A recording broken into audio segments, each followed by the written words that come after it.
성실신고 대상 법인 중 소규모 법인, 제가 지금까지 설명드린 법인에만 해당이 되고요. 얘는 산출세액의 첫 번째로 스타트가 국세가 19%부터 시작합니다. 일반 법인 같은 경우는 2억까지는 9%, 2억을 넘어선 부분부터 19%가 적용이 되잖아요. 근데 이 소규모 법인은요, 처음부터 19%를 적용시킵니다. 네, 그러니까 굉장히 세율이 큰 겁니다.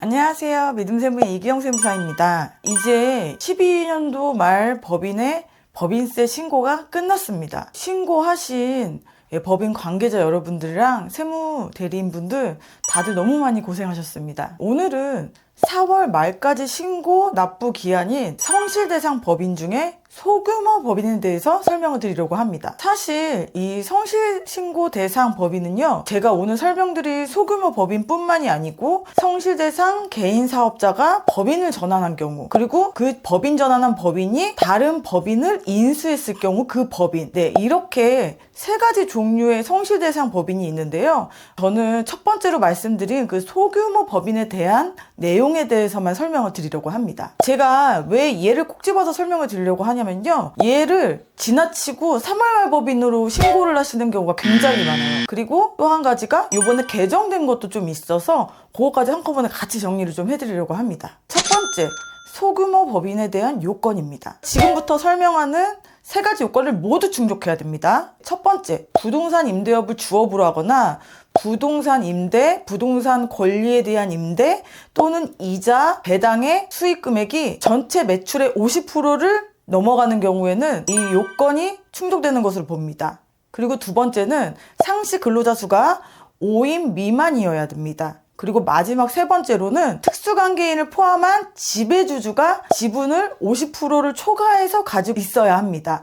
이 세 가지를 모두 충족을 해야지만 소규모 법인에 해당이 되어서 성실대상 법인이 되고, 그래서 4월 말까지 신고 납부를 하시게 되는 겁니다. 신고 납부 기한의 연장입니다. 네, 말씀드렸다시피 각 사업연도 종료일로부터 4개월까지가 신고 납부 기한이고요. 보통은 그냥 4월 말까지라고 생각하시면 됩니다. 이번에는 가산세입니다. 이거는 좀 중요합니다. 네, 성실대상 법인인데 성실대상 법인으로 신고를 안 한 거예요. 그러니까 성실신고 확인서를 미제출한 경우죠. 근데 이런 경우는 둘 중 큰 금액에 대해서 가산세를 부과하는데요. 첫 번째는 법인세 산출세액의 5%이고요. 또 하나는 수익 금액의 0.02%. 예, 이 둘 중 큰 금액입니다. 그렇기 때문에 산출세액이 없더라도 이 성실신고에 대한 가산세는 수익 금액이 있으면 무조건 과세가 되니까요. 이 점도 꼭 유념해 주십시오. 세액공제입니다. 성실신고 확인 대상자는요, 세액공제를 받을 수가 있어요. 예, 지금부터 설명드리는 것들 중 둘 중 작은 값입니다. 첫 번째는 성실신고 확인에 소요된 비용의 60%고요. 또 하나는 150만 원입니다. 그러니까 150만 원을 한도로 성실신고 확인 비용을 공제받으실 수 있다는 얘기입니다. 그런데 만약에 전기에 2월된 성실신고 확인 세액공제가 있으면 걔는 또 추가로 더 공제가 가능하니까 이 점도 유념해 주십시오. 그리고 추가로 더 말씀을 드리자면요, 얘는 최저한세 대상이 아니고요, 농어촌 특별세 비과세입니다. 세액공제의 배제와 추징에 대해서 설명을 드리겠습니다. 얘는 그렇게 중요하다고 생각은 안 하는데 그래도 혹시 모르니까 성실신고 하라는 마음으로 제가 설명을 드릴게요. 예, 성실신고 대상자가 성실신고를 했는데 과세표준을 과소신고한 거예요. 근데 그 과소신고한 게 원래 원칙적으로 신고해야 할 과세표준의 10%가 넘어가는 경우에는요, 그 과소신고한 과세년도에 세액공제 받은 것을 추징하고요.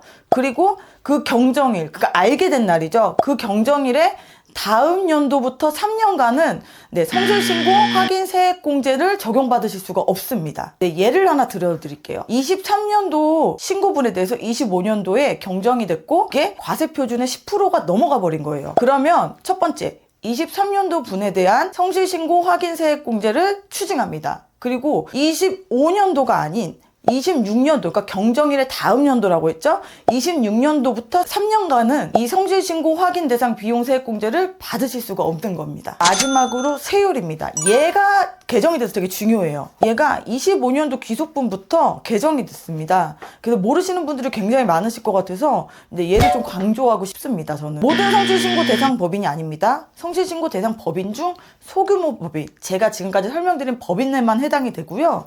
얘는 산출세 소득세액의 첫 번째로 스타트가 국세가 19%부터 시작합니다. 일반 법인 같은 경우는 2억까지는 9%, 2억을 넘어선 부분부터 19%가 적용이 되잖아요.